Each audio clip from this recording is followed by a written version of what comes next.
मान्य सभापति महोदय, मान्य सभापति महोदय, बैठिए प्लीज, बैठिए, आपको समय मिलेगा, आप बोलिए। The Rajasthan Public Examination Measures for Prevention of Unfair Means in Recruitment Bill 22।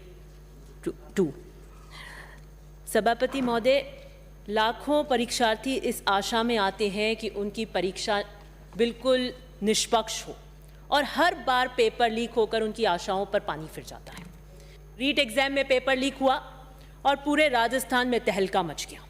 उससे जुड़े हर सवाल और चिंता बिल्कुल वाजिब है कि आखिर कैसा होगा हमारा भविष्य, और लेकिन हमें सोचना पड़ेगा कि इस स्थिति के लिए कौन जिम्मेदार है। नैतिकताएं हैं, शिक्षा की व्यवस्था है, सरकारें हैं, कौन जिम्मेदार है। पुराने समय में भी शायद नकल होती होगी, लेकिन इस तरह नहीं होती जिस तरह आज की स्थिति जितनी चिंताजनक और भयावह है। इसलिए इसको रोकने के लिए एक सख्त प्रावधान लाना चाहिए था ताकि उसका एक भय हो, और वही लाने का काम हमारी सरकार ने किया है। मार्च का सीजन आता है या ऐसी कॉम्पिटिटिव परीक्षाओं का जब समय आता है तो अपनी अपनी चिंताएं होती हैं। किसी को पता करना होता है कि पर्चा किसने बनाया है, किसी को पता करना है कि कॉपी कहाँ जाने वाली है, किसी को नकल के लिए नई तकनीक ईजाद करनी है, कोई अपने रिश्तेदारों और नेताओं के भरोसे बैठा है, और एक तबका सिलेबस खोलकर अपनी तैयारी के अंदर मिलान कर रहा है। और ये परीक्षा केंद्र, यहां पर बड़े बड़े इश्तिहार लगे होते हैं बाहर, मोटे मोटे अक्षरों के अंदर, परीक्षा में नकल करना पाप है, सामाजिक बुराई है। फिर आगे क्या होता है? रघुकुल रीत सदा चली आई, फिर वही पेपर लीक हो जाता है। तो प्रदेश के युवाओं को सरकार से बहुत बड़ी उम्मीद थी और वो चाहते थे, ये आस लगाए बैठे थे कि एक सख्त प्रावधान वाला कानून लाया जाएगा, एक सख्त व्यवस्था बनेगी और लगाम लगी जाएगी, और वही इस बिल के माध्यम से हमारी सरकार कर रही है। इसको 6 भागों में बांटना चाहती हूं। पहला, अनुचित साधनों के उपयोग पर रोक का प्रावधान। दूसरा, इसमें प्रश्न पत्र के लीक करने पर रोक का प्रावधान। तीसरा, परीक्षा कार्य में लगे व्यक्ति द्वारा प्रश्न पत्र के रोक का प्रावधान। चौथा, प्रश्न पत्र, आंसर शीट या OMR शीट के लीक पर रोक का प्रावधान। परीक्षा केंद्र पर अवैध प्रवेश पर रोक का प्रावधान। प्रबंध तंत्र द्वारा किए जाने वाले अपराध पर नियंत्रण का प्रावधान। मुझे नहीं लगता इस बिल के किसी एस्पेक्ट में कोई पहलू को छोड़ा गया है, हर चीज को कवर करने की कोशिश करिए। और यह अधिनियम पेपर लीक गिरोह के ताबूत में कील साबित होगा। इसने सब, जैसे जितने भी रिलेटेड क्राइम्स हैं, मैनेजमेंट द्वारा, स्वयं अभ्यर्थी द्वारा, किसी अन्य व्यक्ति द्वारा इस पेपर लीक के अंदर इन सबको कवर किया है। हाल ही में जिस तरह ये बार बार आज 3 घंटे की मैंने सुनी डिबेट के अंदर, इनके प्रावधानों और सेक्शन की चर्चा कम, एक लाइन बोलकर और रीट के अपने पॉलिटिकल राजनीतिक एजेंडा को साधने की भाजपा ने कोशिश करी। कुछ सरकारी अधिकारी कर्मचारी उसमें शामिल पाए गए और निश्चित रूप से व्यवस्था पर प्रश्न चिन्ह लगा, लेकिन यह बिल उन प्रश्न चिन्हों पर लगाम लगाने का काम करेगा। दूसरा भाग, पेपर लीक में मेरे को लगता है इस ताबूत के अंदर अंतिम कील ठोकी गई है। अलग अलग अपराधों के लिए अलग अलग सजा के प्रावधान किए हैं। जैसे पहले के अंदर आप बता रहे थे 3 वर्ष और ये, लेकिन ऐसे सामाजिक तत्वों को कठोर से कठोर सजा मिले और पेपर लीक वाले जो संगठन है उनकी कमर तोड़ी जा सके, उसके लिए कितने कठिन प्रावधान इसके अंदर किए गए हैं। अब तुम करवाना पेपर लीक, अब करना पेपर की फोटोकॉपी, अब भिजवाना व्हाट्सएप पर अभ्यर्थियों को या परीक्षा करवाने वालों को 5 साल से 10 साल की सजा का प्रावधान इसके अंदर किया है। उनकी कमर निश्चित रूप से टूटेगी। अगर इसके अंदर परीक्षार्थियों को दोषी पाया जाता है तो हम उसे 2 साल के लिए सार्वजनिक परीक्षा से रोका है हमने। मुझे लगता है यहां पर मैं एक सजेशन देना चाहूंगी कि हमें ऐसे स्टूडेंट्स को लाइफ टाइम के लिए डिबार करना चाहिए। चौथी बात जो मुझे इस बिल में अपील करती है वो है संपत्ति की कुर्की करने का प्रावधान। बड़ी बड़ी बातें हुई, लोगों ने बुलडोजर को अपनी ताकत का प्रतीक बनाया, और आप क्यों नहीं अब आप फूल आपका जो है कमल का, अब अपना वो आप सिंबल बदल लें, क्योंकि बदलने की आपकी आदत है। बुलडोजर अपना नेक्स्ट आप बना लें।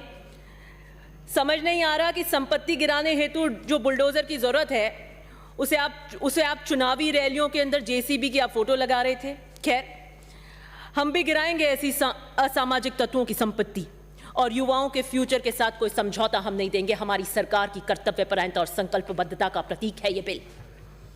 दूसरी जो शिकायत युवाओं को रहती है वो रहती है कि जब ऐसे मुकदमे हो जाते हैं और कठोर कानून भी आ जाते हैं तो किस तरह न्याय अदालतों में ठोकर खाता है, कितने कितने साल, 20 साल, 30 साल। लेकिन इस अधिनियम के अंदर राजस्थान सरकार उच्च न्यायालय के मुख्य न्यायाधीश से परामर्श कर सेशन न्यायालय स्थापित करेगी, विशेष न्यायालय स्थापित कर इस बुराई को खत्म करना चाहेगी। वो अलग बात है कि कितने कोर्ट्स खुल गए हैं, हम उसे कैसे करने का प्रावधान करें, इसकी अलग बात है। और लास्ट में मैं लास्ट 2 पॉइंट्स पे आ रही हूं।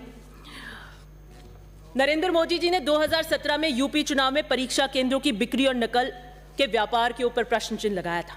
अभी कह रहे थे कि आपने आधा बिल तो हरियाणा का कॉपी किया है, यूपी का कॉपी किया है। हम आपके बिल कॉपी करते हैं तो भी आपको तकलीफ है, नहीं करते हैं तो आप कहते हैं कर्नाटका, आप कह रहे थे कर्नाटका का बिल कॉपी कर लें। दोनों तरह की बात आप करते हैं। बहरहाल मैं जब इसका अध्ययन कर रही थी और मैंने देखा कि किस तरीके के स्टडी पेपर्स और रिसर्च करी गई हैं, क्या उपाय और लोगों ने सुझाया है पेपर लीक के लिए, तो एक बड़ा ही रोचक व्यंग्यात्मक ब्लॉग मेरे सामने आया नवभारत टाइम्स का। वो 6-7 साल ये जो बिल मेरे ख्याल से हिंदुस्तान में सब जगह आए उससे पहले लिखा गया होगा। परीक्षा में नकल रोकने के धांसू उपाय, उसके कुछ 2 चीज मैं पढ़ना चाहूंगी और ये उपाय मैं विशेषकर राठौर साहब आपके लिए लेकर आई अध्ययन कर। ये कहते हैं कि अक्सर हम चाहते हैं कि ऐसा प्रश्न पत्र बनाया जाए जिसको आम स्टूडेंट भी नहीं कर पाए, सिर्फ जो मेहनती स्टूडेंट है वही उसको सॉल्व कर पाए। लेकिन ऐसा प्रश्न पत्र कभी बना ही नहीं, अमल ही नहीं हुआ। पुलिस लगाकर हमने देख ली, आर्मी का सहारा बचा है। आर्मी आपकी फेवरेट है, आप प्रतिष्ठा का सवाल बनाते हैं, हमारी भी है, हम भी सम्मान करते हैं। पूरे देश की मर्ज की रामबाण औषधि आर्मी है। युद्ध हो तो आर्मी, आतंकवादी कार्रवाई हो तो आर्मी, दंगा हो तो आर्मी, बाढ़ प्रकोप हो तो आर्मी, भूकंप हो तो आर्मी, एक परीक्षा से नकल रोकने का काम हो तो आर्मी बुलानी बाकी रह गई। मैं नहीं कह रही हूं, मुझे मत कोट कीजिएगा, किसी और ने ब्लॉग लिखा है। तो ये कहते हैं कि आर्मी ना बुलानी पड़े तो हम कैसे उपाय इसमें इंट्रोड्यूस कर सकते हैं। वो ये कहते हैं कि एक तो आप इन स्टूडेंट्स जो चीटिंग करते हुए पकड़े जाएं उन पे देशद्रोह का आरोप लगा के गिरफ्तार करें। Please conclude now. Last point है, मैं कांग्रेस से रोज एक ही आती हूं और बिल के फेवर में बोल रही हूं। मैं 3 घंटे से सारे बीजेपी कर रहे हैं, तो पार्टी से टाइम कर लें आप। बोलिए। लास्ट पॉइंट पे हूं, मैं फिनिश कर रही हूं। देशद्रोह का आरोप लगा के गिरफ्तार करें तो मुझे लगा सेडेशन तो भाजपा का फेवरेट है, जो स्वप्न काल के अंदर राठौर साहब हमेशा सत्ता में एक प्रभावी इफेक्टिव मंत्री तो थे, इसमें कोई संकोच नहीं, बने रहते हैं, सेडेशन को मिसयूज कर लेंगे। दूसरा, इन्होंने कहा कि डेंस हो जाते हैं इतने ज्यादा ये सेंटर्स, तो घोड़े की आंख की जैसे आप लगाते हैं उस तरीके से करने। ये मुझे लगता है आपको पसंद आएगा। परीक्षा काल के दौरान संसद और विधानसभा आदि के सत्र आयोजित करे जाएं। प्रभावशाली राजनीतिक नेता अगर इसमें व्यस्त रहेंगे तो परीक्षा के दौरान राजनीतिक हस्तक्षेप की आशंका नहीं होगी। आपका क्या विचार है? लेकिन जो विशेष रूप से राठौर साहब मैं लेकर आई, क्योंकि हर सदन में मैंने सुना कि आप पशु प्रेमी हैं और मुझे लगा कि इस सदन में आपसे ज्यादा पशु प्रेमी कोई नहीं हो सकता। तो ये कहते हैं, मुझे लगता है ये व्यक्ति जब लिखा तो इसने सोचा ये पूरी व्यवस्थाओं से हार गया और ये इसने सोचा कि चाहे हम कुछ भी कर लें हिंदुस्तान के अंदर ये पेपर लीक नहीं हो सकता, तो उसने ये व्यंग्यात्मक बात लिखी। परीक्षा के दौरान, गौर से सुनिएगा राठौर साहब, परीक्षा के दौरान विद्यालय परिसर में बाहर के शरारती तत्व न आ पाए, इसके लिए उन्हें डराने के लिए वहां काले नाग छोड़े जाएं। कुशल सपेरों की मदद से यह काम करा जाए और अन्य पशु को इसमें जोड़ा जाए, जैसे शेर भालू की मदद, जो सर्कस में आजकल काम न पाने के कारण बेरोजगार हो रहे हैं, और फिर आगे से परिसर का दरवाजा बंद कर दिया जाए। लेकिन आशा है कि एनिमल राइट्स वालों को कोई आपत्ति नहीं हुई। तो मैंने कहा धन्य हो, इसमें वैशाख नंदन गधे का नाम नहीं लिखा, क्योंकि एनिमल राइट्स को तो आपत्ति हो नहीं हो, राठौर साहब को जरूर आपत्ति हो जाती इसके अंदर। लेकिन मैं एक और कहना चाहती हूँ, अगली बार जब आप गधे की इतनी चिंता व्यक्त करें तो उसकी शान में गुस्ताखी ना करें, उसको बड़ा नाम अदब से ले, वैशाख नंदन, शंखकरण, शीतल वाहन, चक्रीवान। तो उसको गधे को भी लगेगा कि हमारी सदन में पैरवी बड़ी बहुत अदब से करी जा रही है। लास्ट में 4 पंक्तियों के साथ मैं इस बिल के लिए बोलना चाहती हूँ, उन संगठन और गिरोह के लिए कहना चाहती हूँ, पेपर लीक करने वालों तुम युवा सपनों के हत्यारे हो। पेपर लीक करने वालों तुम युवा सपनों के हत्यारे हो। सुनिए प्लीज, सुनिए, बोलिए आप। आपके भगवाकरण के शर्ट के एजेंडे को हम नहीं आने देंगे, चिंता मत करिए आप। कितने टर्म बाद आए आप? बीच में कहां गायब? आप बोलिए, बोलिए प्लीज। पेपर लीक करने वालों तुम युवा सपने के हत्यारे हो। पीढ़ियां बर्बाद करके तुम नकलचियों के दुलारे हो।